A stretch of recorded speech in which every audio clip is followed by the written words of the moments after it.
Hi friends, welcome back to my channel. ఈరోజు మీకు ఈ సీరియల్లో ఏం జరిగిందో తెలుసుకోవాలి అనుకుంటున్నారా? అయితే వెంటనే మనం సీరియల్లోకి వెళ్ళిపోదాం.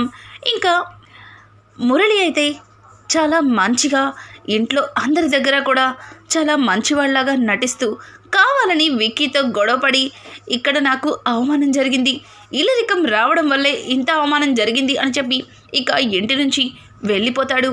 మురళి వెళ్ళిపోయిన తర్వాత మురళి వెనకమాలే అరవింద కూడా ఒక లెటర్ తన గదిలో రాసిపెట్టి అక్కడి నుంచి వెళ్ళిపోతుంది. ఇక విక్కీ అయితే అరవింద కోసం ఇల్లంతా వెతుకుతుండగా అరవింద ఎక్కడ కనిపించదు.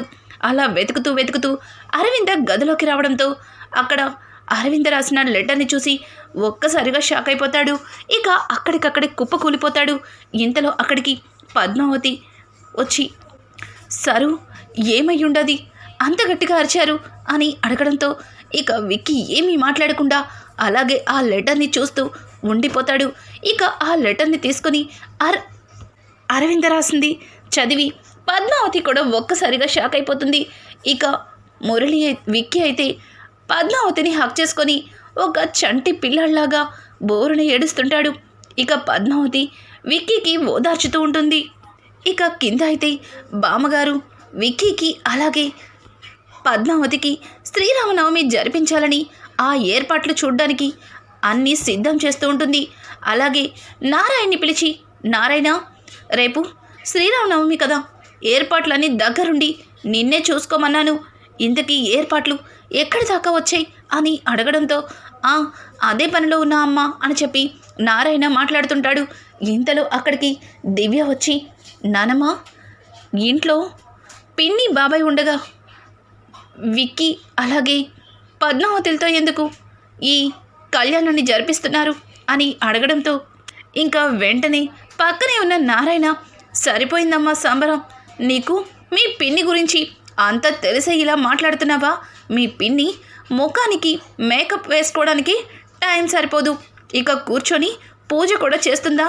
దీనికి విక్కీ పద్మావతిలే కరెక్ట్ అని చెప్పి నారాయణ మాట్లాడుతుంటే ఇక వాళ్ళ నానమ్మ కూడా నవ్వుతూ, అవును వాళ్ళు కొత్తగా పెళ్ళైన జంట, వాళ్ళిద్దరితో కళ్యాణం జరిపిస్తే జీవితాంతం ఇద్దరు కలిసి సంతోషంగా ఉంటారు, అందుకే ఈ కళ్యాణాన్ని వాళ్ళతో జరిపిస్తున్నాను.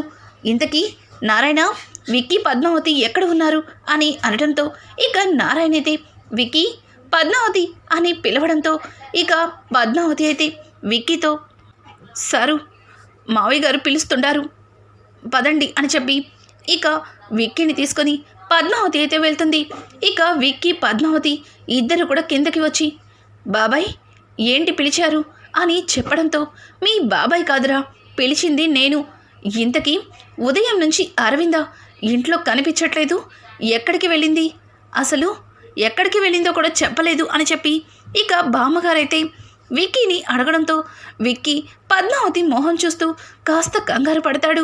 ఇక పక్కనే ఉన్న పద్మావతి అయితే, అది అమ్మమ్మగారు, వదిన అలాగే అన్నయ్య ఎక్కడో బయటికి వెళ్ళారు, వచ్చేస్తారులేండి అని చెప్పి ఇక పద్మావతి చెప్పడంతో, ఓ అవునా, వెళ్ళేటప్పుడు నాకొక్క మాట కూడా చెప్పలేదు అని అంటుంటే దానికి పద్మావతి, నాకు ఆయనకి చెప్పారు బామ్మగారు, మీకు చెప్పమని కూడా అన్నారు, నేనే పనిలో పడి మర్చిపోయాను అని చెప్పి పద్మావతి ఇక సర్ది చెప్పడంతో ఇక బామ్మగారైతే, అవును రేపు శ్రీరామనవమి కదా, ఏర్పాట్లన్నీ ఎలా ఉన్నాయో దగ్గరుండి మరి చూసుకోమని చెప్పాను కదా, మీ ఇద్దరే పీటల మీద కూర్చుని కళ్యాణం జరిపించాలి, కానీ మీరసలు ఏమీ పట్టనట్టు ఎంతసేపు లోపలే ఉంటారా అని అనడంతో ఇక వెంటనే పద్మావతి, బామ్మగారు ఆ ఏర్పాట్లన్నీ నేను చూసుకుంటాను, మీరేం కంగారు పడకండి, రేపటికల్లా అన్నీ పూర్తయిపోతాయి అని చెప్పి పద్మావతి అయితే ఇక అను దగ్గరికి వెళ్ళి, అక్క మనం ఏర్పాట్లు చూద్దాంరా అని చెప్పి ఇక అను చేయి పట్టుకుని అక్కడి నుంచి తీసుకుపోతుంది. ఇక ఇక్కడ చూస్తే దివ్య వీళ్ళందరి హడావుడి చూసి, ఇంట్లో మా బావ లేకపోయినా చివరికి వీళ్ళ అక్క లేకపోయినా వీళ్ళు సంతోషంగానే ఉన్నారు, వీరెవరు లేకపోయినా బాగానే ఉంటారు, ప్రాణానికి ప్రాణంగా నన్ను ఇష్టంగా చూసుకునే మా నాన్నని వేరు చేశారు, ఇక మీరందరూ పండగలు సంతోషాలు చేసుకుంటే అవి చూస్తూ ఉండాలా నేను? లేదు, రేపు పండగ ఎలా జరుగుతుందో అది చూస్తాను, బావ ముందుగానే ప్లాన్ చేశారు కదా, బాగుండగా ఇక వీళ్ళ పండుగలు ఎలా జరుగుతాయి, వీళ్ళ సంతోషాలు ఎలా ఉంటాయి అని చెప్పి ఇక దివ్య తన మనసులో అనుకుంటూ అక్కడి నుంచి వెళ్ళిపోతుంది.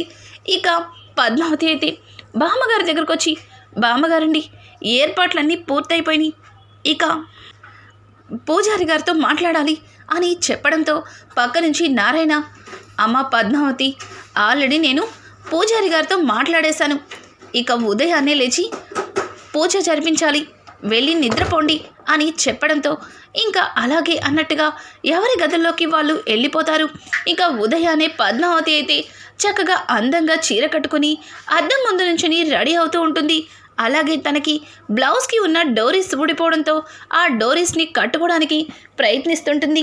అదే టైంలో విక్కీ లోపలికి వచ్చేసరికి పద్మావతి అద్దం ముందు డోరీస్ కట్టుకోవడానికి ఇబ్బంది పడతాడని చూసి విక్కీ అలానే చూస్తూ, పద్మావతి నేనుండగా నువ్వెందుకు అంత కష్టపడుతున్నావు అని అంటుంటే, ఇదో కష్టమా, బ్లౌజ్కున్న డోరీస్ కట్టుకుంటున్నాను అందటం లేదు అని చెప్పి ఇక పద్మావతి అయితే వాటిని కట్టుకోవడానికి ప్రయత్నిస్తుంటుంది.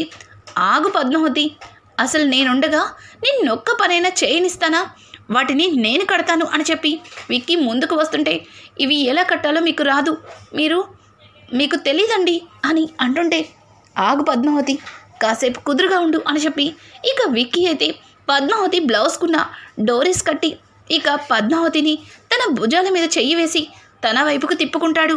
ఇంకా విక్కీ దగ్గరగా వెళ్తుంటే, సారు ఏమై ఉండది, ఏంటి దగ్గరకు వస్తుంటారు అని అంటుంటే, నాకు ఇవ్వాల్సింది ఇస్తే నేను వెళ్ళిపోతాను, మరి నాకు ఇవ్వాల్సింది త్వరగా ఇచ్చేసేయ్ అని అనడంతో, ఏంటి సారు ఏమి ఇవ్వాలి, ఏం లేదు పక్కకి జరగండి, కింద నాకు చాలా పని ఉండాది అని అంటుంటే, అస్సలు వీల్లేదు, నాకు ఇవ్వాల్సింది ఇస్తేనే నిన్ను వదిలిపెడతాను అని చెప్పి ఇక విక్కీ పద్మావతి దగ్గరగా వెళ్తుంటే పద్మావతి ఒక్కొక్క అడుగు వెనక్కి వేసి ఇక గోడకి అతుక్కుంటుంది.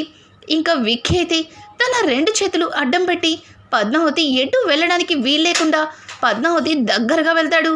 సారు ఏంటి సారు చిన్నపిల్లాళ్ళ మారాన్ చేస్తుండారు, కింద నా కోసం అందరూ ఎదురు చూస్తుండారు, చాలా పనుండది, వదలండి సారు అని అంటుంటే, చూడు నాకు ఇవ్వాల్సింది ఇస్తే వదిలేస్తాను అని అనడంతో ఇక పద్మావతి కొద్దిసేపు ఆలోచించుకొని, ఓ కాఫీయేగా 2 నిమిషాలు తీసుకొస్తాను లెగండి అని అంటుంటే, ఏయ్ మాటలు బాగా నేర్చుకున్నావు కానీ నాకు ఇవ్వాల్సింది కాఫీ కాదు, కమ్మని ముద్దు, ఆ ముద్దిస్తే నిన్ను వదిలేస్తాను అని చెప్పి ఇక విక్కీ పద్మావతి దగ్గరగా వెళ్తాడు. ఇంతలో అను ఆర్య ఒకేసారి అమ్మి పద్మావతి విక్కీ అనుకుంటూ లోపలికి వచ్చేసరికి వాళ్ళిద్దరినీ ఆ యాంగిల్లో చూసి వాళ్ళ 2 చేతులతో కళ్ళు మూసుకుంటారు.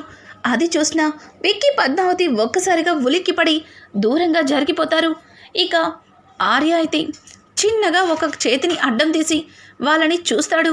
ఇక ఇద్దరు దూరంగా ఉండేసరికి, సారీ రా విక్కీ డిస్టర్బ్ చేసినట్టున్నాను అని అంటుంటే ఇక విక్కీ అయితే పర్వాలేదులే, ఇంతకీ నాతో ఏమైనా పనుందా అని అనడంతో, నిన్ను నానమ్మ రమ్మంటుందిరా త్వరగా రా అని చెప్పి ఇక ఆర్య అయితే విక్కీని అక్కడి నుంచి తనతో పాటు తీసుకెళ్తాడు. ఇంతలో పద్మావతి దగ్గరికి అను అయితే వస్తుంది. అమ్మి పద్మావతి, ఈ చీరలో నువ్వు చాలా అందంగా ఉండావు, నా దిష్టే తగిలేలా ఉంది అని చెప్పి తన కాటుకను తీసి ఇక పద్మావతికి దిష్టి చుక్క పెడుతుంది. అక్క నేనేమన్నా ఇంకా చిన్నపిల్లని అనుకుంటున్నావా అని అంటుంటే, ఏమైనా సరే నువ్వు నాకంటే చిన్నదానివి కదా, నీకు చాలా దిష్టి తగులుతుంది అని చెప్పి ఇక పద్మావతిని కూడా అను అక్కడి నుంచి కూడా తీసుకెళ్తుంది. కిందకి వచ్చిన విక్కీ, నానమ్మ ఏమైంది, నన్ను ఎందుకు పిలిచారు అని అనడంతో, ఏంట్రా ఇంకా రెడీ అవ్వలేదు, పైగా పంతులు గారు కూడా వచ్చేశారు, మీకోసమే అందరం ఎదురు చూస్తున్నాం అని చెప్పి ఇక పెద్దావిడ విక్కీతో మాట్లాడుతూ వెంటనే తనకి ఒక పార్సిల్ గుర్తొచ్చి, అవును మర్చిపోయాను, నీకేదో పార్సిల్ వచ్చింది విక్కీ, మర్చిపోయాను చెప్పడం అని అనడంతో, నాకు పార్సిల్ వచ్చిందా, అది ఈ టైంలోనా, ఎవరిచ్చారబ్బా అని చెప్పి ఇక పార్సిల్ వైపు చూడగానే విక్కీ అనుమానంగా పార్సెల్ దగ్గరికి వెళ్తాడు. దాన్ని ఓపెన్ చేస్తే ఒక్కసారిగా ఆ పార్సెల్లో ఉన్నది చూసి దాన్ని దూరంగా విసిరేసి అక్కడికక్కడే కుప్ప కూలిపోతాడు.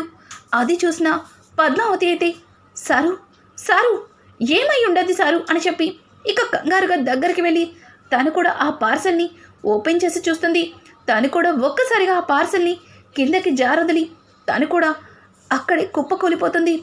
ఇంతకీ ఆ పార్సెల్లో ఏమున్నట్టు? ఇక ఇక్కడ చూస్తే మురళి అయితే అరవిందతో రానమ్మా, ఎందుకు నువ్వు అక్కడ అన్నీ వదిలిపెట్టి నా కోసం వచ్చేసావు? నువ్వక్కడ మీ వాళ్ళతో సంతోషంగా ఉంటావనే కదా నేను నిన్ను తీసుకురాలేదు. కానీ నువ్వు అవన్నీ వదిలేసి నా దగ్గరికి ఎందుకు వచ్చావు అని అంటుంటే, ఏంటండి అలా మాట్లాడుతున్నారు? ఆస్తులు అంతస్తులు సంతోషం కాదు. ఏ భార్యకైనా భర్తతో ఉండడమే సంతోషం. మీరు ఎక్కడ ఉంటే అక్కడే నేనుంటాను. ఇక మీరు తప్ప నాకేం అవసరం లేదు అని అంటుంటే, నిజంగా నీలాంటి భార్య దొరకడం నేను చేసుకున్న అదృష్టం రానమ్మా అని చెప్పి ఇక అరవింద మీద విపరీతమైన ప్రేమని కురిపిస్తూ దగ్గరికి తీసుకుంటాడు. ఇక మురళి అయితే, అవును రానమ్మా, నాకొక చిన్న డౌట్, నిజం చెప్తావు కదా అని అంటుంటే, ఏంటండి మీకు ఇంతకుముందు ఎప్పుడన్నా అబద్ధం చెప్పానా అని ఇక అరవింద అంటుంటే, అది కాదు రానమ్మా, నీకు నేనంటే అంత ఇష్టమా? అవును, నీకు విక్కీ అంటే ఇష్టమా, నేనంటే ఇష్టమా అని అడగడంతో ఇక అరవింద అయితే, నాకు విక్కీ అంటేనే ఇష్టం అని అరవింద చెప్పడంతో ఒక్కసారిగా మురళి షాక్ అయిపోతాడు. అందుకే కదా రానమ్మా నిన్ను మీ కుటుంబం దగ్గర విడిచిపెట్టి వచ్చాను. నువ్వే వాళ్ళందరినీ వదిలిపెట్టి నా దగ్గరికి వచ్చావు. తరువాత వాళ్ళతో మాట్లాడాలని, వాళ్ళతో కలిసి ఉండాలని బాధపడతావు. చెప్పేది అర్థం చేసుకోవు అని ఇక మురళి కోపంగా మాట్లాడుతూనే ప్రేమని చూపిస్తుంటాడు. దానికి అరవింద, చూడండి, నాకు ప్రపంచంలో అన్నింటికన్నా నాకన్నా కూడా మీరంటేనే ఇష్టం. నాకు ఎవ్వరూ అక్కర్లేదు, ఏ ఆస్తిపాస్తులు అక్కర్లేదు. నాకు మీ ప్రేమ చాలండి. మీరు లేని ఈ ప్రపంచం నాకు శూన్యం. మీరు లేకుండా ఒక్క క్షణం కూడా బ్రతకలేను. మీరు, నేను, మన బిడ్డ చాలిక. ఇక ఎవరితోటి మాట్లాడతానని కూడా అననండి అని చెప్పి ఇక అరవింద అయితే మురళి దగ్గరికి వెళ్ళి తన భుజం మీద తల పెట్టుకుంటుంది. ఇంకా మురళి, ఇదే కదా నేను కోరుకుంది. నువ్వు పూర్తిగా నా బుట్టలో పడిపోయావు. ఇక నా మీద ఎవరు ఏం చెప్పినా సరే నమ్మలేని పొజిషన్కి తీసుకువచ్చేస్తాను. ఆల్రెడీ వచ్చేసామనుకో. ఇప్పుడు వచ్చిన పార్సెల్ విక్కీ చూసి అక్కడ ఎలా రియాక్ట్ అయ్యాడో అని చెప్పి మురళి తన మనసులో అనుకుంటాడు. ఇక ఇక్కడ చూస్తే పద్మావతి అలాగే విక్రమాదిత్య ఆ పార్సల్ని భయంగా వణుకుతూ అలానే చూస్తుంటారు. అసలు మురళి ఆ పార్సల్లో ఏం పంపించుంటాడు? పద్మావతి, విక్కీ పార్సల్ని చూసి ఎందుకు అంతలాగా భయపడుతున్నారు? అసలు ఏం జరుగుంటుంది? రానున్న ఎపిసోడ్స్ అయితే మరింత ఇంట్రెస్టింగ్గా మారిపోతున్నాయి. ఈ వీడియో మీకు నచ్చినట్టయితే లైక్ చేసి సబ్స్క్రైబ్ చేసుకోవడం మాత్రం మర్చిపోకండి. Thanks for watching. Hi friends, welcome back to my channel. ఈరోజు మీకు ఈ సీరియల్లో ఏం జరిగిందో తెలుసుకోవాలి